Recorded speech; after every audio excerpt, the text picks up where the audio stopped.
Hayyee harka fuunee akkam jirtu hordoftoonni 4 kiiloo deel baga nagaan deebitanii dhuftanii kun YouTube chaanalii keessan 4 kiiloo deelidha. Dursa gara sagantaa keenyaatti osoon seeniin laayikii fi sheerii akkasumas subscribe gochuun akka nu cina dhaabattan isin jajjabeessaa. Guyyaa har'aa ibsa hooggantoota KFO mana hidhaatti hiikamaniin laatame isinii dubbisna. Miseensonni fi hooggantoonni KFO hidhaarraa hiikaman ibsa baasaniin haalota darbanii fi egeree ilaalchisee yaadgume yookaan isteetimentii ibsatan keessatti akka dhuunfaattis ta'e akka dhaabaatti qabsoo karaa nagaa geggeessaa turre itti fufuudhaan mirga uummata Oromoo fi kan sabaaf sablammootaa biyya kanaa dhugoomsuuf akka hojjennu irra deebinee isiniif mirkaneessuu barbaanna jedhaniiru. Itti dabaluunis haaldureewwan barbaachisoo qabxii 7 dhiyeessanii jiru. Itti dhiyaadhaa hanga xumuraatti hayaataan akka nu caqastan isin jajjabeessina. Amajjii 11 bara 2022 hidhaarraa hiikamuu miseensotaa fi hooggantoota paartii KFO ilaalchisuun yaadgumeen hidhamtoota siyaasaa guyyaa 3 dura hiikamanii ifoomeera. Yaadgumee kana keessatti dhimmootni gurguddoon kan ibsaman yoo ta'u, egeree isaanii fi haalota itti aanan irratti yaada isaanii ifoomsaniiru. Hidhaa baatii 18 booda amajjii 7 2022 hidhaadhaa ba'uu keenya isiniif mirkaneessuu barbaanna jechuun eegala ibsichi. Ajjecha artistii keenyaa Qaalii Hacaaluu Hundeessaatti aansee hidhaan nurratti raawwatame guutummaan guutuutti bu'uura siyaasaarraa kan madde akka ta'e beekamaadha. Qaamoleen nu hidhanis nuti yakka kamirraayyuu bilisa akka taane wallaalanii osoo hin ta'in dirree siyaasaa nu keessa jirrutti haqaan nu falmanii mohuun ulfaataa akka itti ta'u waan beekaniifi egereen siyaasa isaanis waan isaan yaaddeessuufi dirree siyaasaarraa nu dhabamsiisuuf hidhaa siyaasaa kan isaan nurratti raawwatani. Sochii siyaasaa nuti gaggeessaa turre aangoo isaaniitiif garmalee sodaachisaa waan ta'eefi jechuun sababa waggaa tokkoo fi walakkaaf murtii malee hidhamanii turaniif ibsaniiru. Itti fufuun ibsichi taateewwan gurguddoo hidhamuu isaanii booda isaanii fi uummata isaanii irratti raawwate yaadachiisa. Sodaa guddaa nuti siyaasa biyya keenyaa keessatti dhalachuun ni mala jennee tilmaamaa turres ni dhalate. Abdiin uummanni Itoophiyaa ce'umsa siyaasa baroota darbaniirraa uumamerraa eegaa tures guutummaan guutuutti fashalaa'e jechuun rakkama siyaasa biyyattiin saaxilamteef eeruun ibsanii. Biyyattiinis haala baay'ee nama gaddisiisuun wal waraansa suukanneessaa keessa galuu kan yaadachiisu ibsichi gaaga'ama siyaasaa dhalate rakkoo hamaa uummanni nagaa miiliyoonotaan lakkaa'amu keessatti kufee fi rakkoo wal waraansaa kanaan dhalate hunda miira gaddaa guddaadhaan hordofaa turre jedhe. Hariiroon uummattoota biyyattii jidduu jiru burkutaawee biyyattiinis saffisa olaanaadhaan gadi konkolaattee yeroo arginu mana hidhaa keessa teenyee wanti godhuu dandeenyu gadduu fi guyyaan fooyyaan akka dhufuuf hawwuu fi rabbiin kadhachuu qofa ture. Keessatti immoo yakkoota suukanneessoo sabaaf sablammootaa fi naannolee biyyattii kanneen akka Oromiyaa, Tigraay, Beenishaangul Gumuz, Affaarii fi Amaaraa keessa jiraatan irratti raawwatamaniin gadda guddaatu nutti dhagahame jechuun addeessaniiru. Gaaga'ama siyaasaa biyyattii keessatti uumamee fi balaa hamaa baatiiwwan 13 darban keessa mudate of duuba deebi'anii sirreessuuf yeroon isaa baay'ee barfatuun isaa waan wal nama gaafachiisu hin qabu kan jedhu yaadrimeen hidhamtoota siyaasaa hiikaman kanaa. Haa ta'u malee hammamuu dhiphatus badiin biraa akka hin uumamne hambisuu, nageenyaaf tasgabbii deebisanii dhugoomsuu, hawaasaaf uummattoota walitti araarsuu fi biyyattii deebisanii ijaaruudhaaf carraan ni jira jennee amanna. Kana godhuudhaaf garuu qaama hundaa bira fedhii dhugaa bu'uura godhate hirmaannaa onneef qalbii guutuun taasifamuu fi murannoof kutannoo waan kana dhugoomsuu qabaachuu gaafatas jechuun ibsani. Dhumarrattis qabxiiwwan ijoo 7 yaadgumee kana keessatti eeruun qophii haal duree fi gaaffii uummataa deebii barbaadan heeraniiru.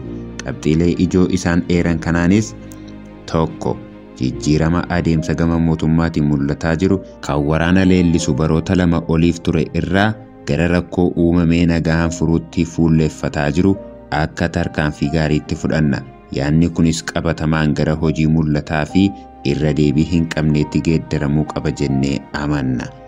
2. Qaamonni lola kana keessatti hirmaannaa taasisaa jiran hundi rakkoo dhalateef furmaanni nagaa akka argamuuf mariidhaan carraa akka kennan waamicha goona.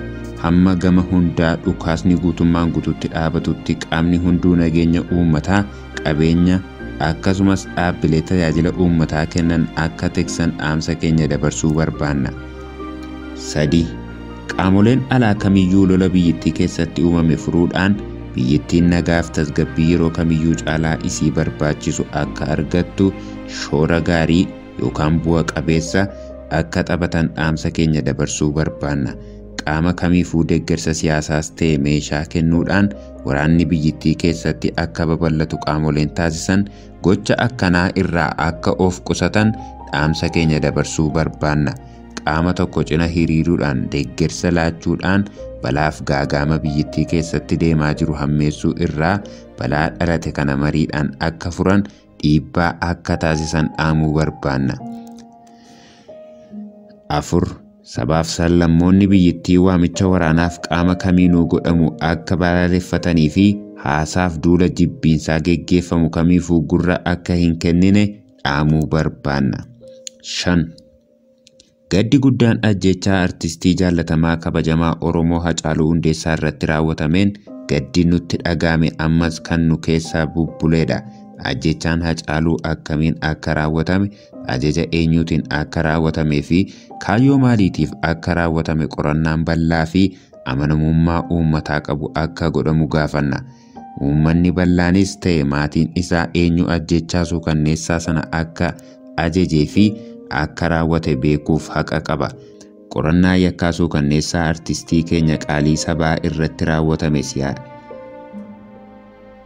Qorannaa yakkaa suukanneessaa artistii keenya qaalii sabaa irratti raawwatame siyaasessuu fi irra dibuudhaan bira darbuudhaaf yaaliin godhame fudhatama kan hin qabnee fi sirni haqaa biyyattii haqaa Hacaaluu ifoomsuu dhiisee taatee halkan sana ta'eyyuu ifoomsuu akka hin dandeenye kan mirkaneesse akka ta'etti fudhanna.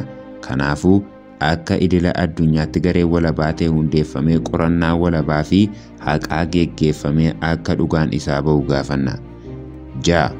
Hidhamtoonni siyaasaa biyyattii keessaa sadarkaa gubbaatii hanga jalaatti jiran miseensonni dhaaba keenyaa, deeggartoonni keenya, hooggantoonni ABO gameeyyiin, miseensonni ABO, hidhamtoonni siyaasaa kumaatamaan lakkaawaman, gaazixeessitoonni, rogeeyyiin akkasumas qaamoleen sababa siyaasaa qofaaf labsii yeroo muddamaa kanaan wal qabatee hidhaman hundi haal duree tokko malee akka hiikaman gaafanna. 7. Akka dhuunfaattis ta'e akka dhaabaatti qabsoo karaa nagaa geggeessaa turre itti fufuudhaan mirga uummata Oromoo fi kan sabaaf sablammootaa biyya kanaa dhugoomsuuf akka hojjennu irra deebinee isiniif mirkaneessuu barbaanna. Akkuma amma duras irra deddeebiidhaan dubbataa turre rakkoo siyaasaa walxaxaa biyya tanaa hiikuudhaaf waraanni furmaata ni ta'a jennee hin amannu.